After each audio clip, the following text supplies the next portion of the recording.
Hola, Mrs. Basir with your instructions for today. Today you're gonna work on project 4, and first thing you do, report your attendance, and then you have your actividad inicial here. I'm gonna open this photo, and you're going to answer in the comments below, what do you think is a cafe? Just that. Just tell me what you think it is. Or you wanna Google it, that's fine. But I want you to tell me what it is on your own words. Okay.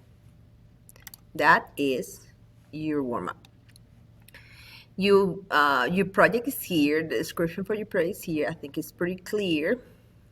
You're gonna be working comparing cyber cafe versus outdoor cafes, and that's all you had to do. I gave you some links here where you can read about both of them